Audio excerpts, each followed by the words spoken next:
Hello everyone, welcome or welcome back to my channel. In today's video, I'll be making these melt in the mouth cookies that are super delicious with very few ingredients, and I hope you enjoy watching. My name is Oge and you're welcome to my kitchen.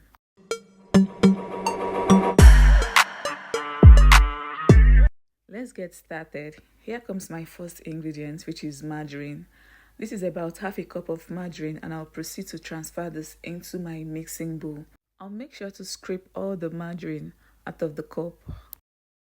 Feel free to use butter if that is available to you, but margarine will do the work just fine, and it's less expensive and also readily available. Next up is granulated sugar. I'll be using about half a cup of sugar, and I want my sugar for this recipe to be completely smooth, so I've transferred it into my blender to blend into a smooth powder. The blending process will take anywhere from 2 to 3 minutes. Feel free to use icing sugar if that is available to you. But if you don't have that, you can always add your granulated sugar into the dry mill of your blender and blend until it's completely smooth. After about 3 minutes, I've achieved a very smooth powder, and I transferred that into the bowl containing my margarine. Using my hand mixer, I'll mix the sugar and margarine until it becomes very creamy and the color changes to pale yellow. I'm trying to adjust the speed of my mixer because it's splashing everywhere. If you don't have a hand mixer for this step, don't worry, I got you. You can achieve the same results using your spatula. The only difference is that it will take a longer time, but you definitely achieve the same result. Please, while trying to cream the sugar and margarine, do not forget the sides of your bowl, your mixing bowl. Always go in at intervals to scrape that in and continue mixing. You can see that it's coming on really well. This is a close-up look and it's coming on really well. I'll mix this for maybe an additional 1 minute and then set it aside. This is the perfect cream. See how it looks. You also notice that it doubled in size, right? This is what you should go for, whether you're using a hand mixer or you're using your spatula to mix. I'll set this aside and proceed to prepare my dry ingredients. I'll be using all-purpose flour for this recipe, and I'll use about 2 cups. I'll start by sifting the flour, and I always emphasize on the need to sift your flour before you use it for whatever you want to use it for. That will prevent unwanted particles from getting into your mixture. After sifting the first cup of flour, I added the second cup, and I sifted that differently because I'm using a small sieve. But if you have a bigger sieve, perfect. It's going to be much faster and less work. After sifting my flour, the next ingredient to go in will be my cornstarch or corn flour, whichever one you prefer to call it, and I'll be using 1 tablespoon. This is totally optional, but I just added it because this helps to add a crunch to cookies. But like I said, it's totally optional. After adding that into my sieve, I proceeded to sieve that as well. You can see the black particle we have there. We don't want that inside our dough. I also proceeded to add 1/4 cup of powdered milk and a pinch of salt. The reason I added salt is just to help balance the taste.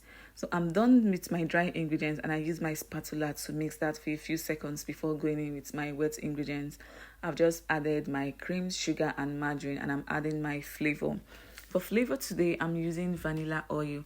A little bit to go a long way, and this is quite different and also more potent than the brown colored vanilla extract. So after adding everything, I use my hand mixer to mix. I'll mix this until it becomes crumbly as shown in the video. If you don't have a hand mixer, as always, I have a perfect solution for you. You can achieve this using your spatula, and also you can achieve this using your hands. Just go in with clean hands, and please don't forget the sides of your bowl, as always. So I've achieved the crumbly texture, and I need to form a dough. I've just gone in with a little bit of water. I used about 1/4 cup of water, but I decided to add water a little at a time. I added about half of the 1/4 cup, and I washed my hands properly before going in. So like I said, using your hands is even the best. Like, it makes this job very easy. I proceeded to mix this until, look at what I have on the screen. Like, achieve this very nice looking dough.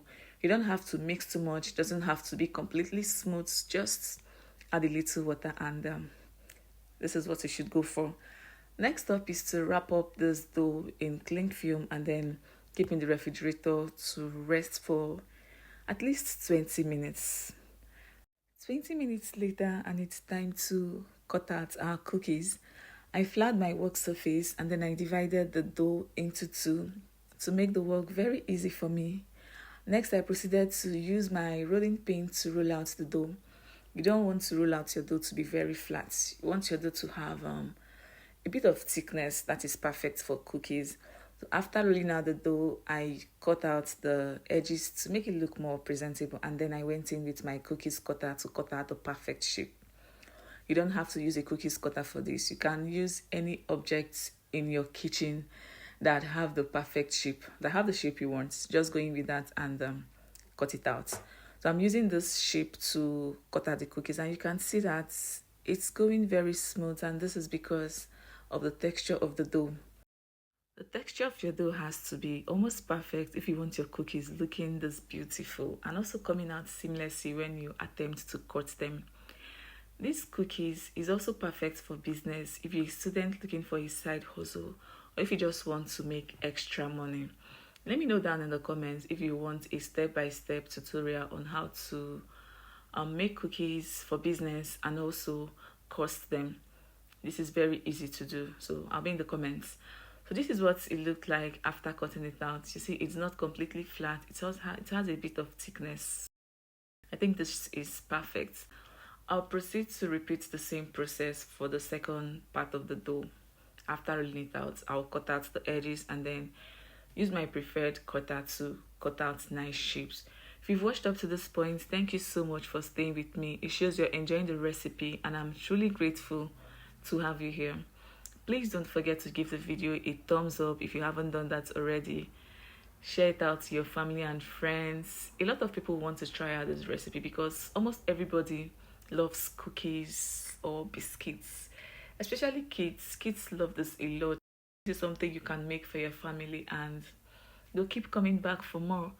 So please share out this recipe. A lot of people will thank you, and this will also give my channel more visibility. Thank you. I'm done cutting out the dough and I'm placing the cookies on my oven tray, which I lined with parchment paper. I decided to add a little design to the round cookies. This is totally optional, but there's no harm in this. It looks catchy. What do you think? So you can just use any object to give it any design of your choice. I'm using my knife to just make lines on the cookies, and I did this for just the round cookies. It's about time to send this tray of goodness into the oven. I baked at 180 degrees for about 35 minutes, and this is the results. What do you guys think? These are a bit brown. If you want yours to be lighter, you can bake for at least 25 minutes. I'll transfer the cookies into this plate and then show you what it looks like on the inside. I really hope you try out this cookies recipe. Check the description box for the list of ingredients. I will break up this cookie to show you how it looks. That was smooth. This looks absolutely gorgeous. We've come to the end of this video and I hope you enjoyed watching. Please like, share and leave me your comments in the comment section. Thank you for stopping by and I would love to see you all on my next one. Bye.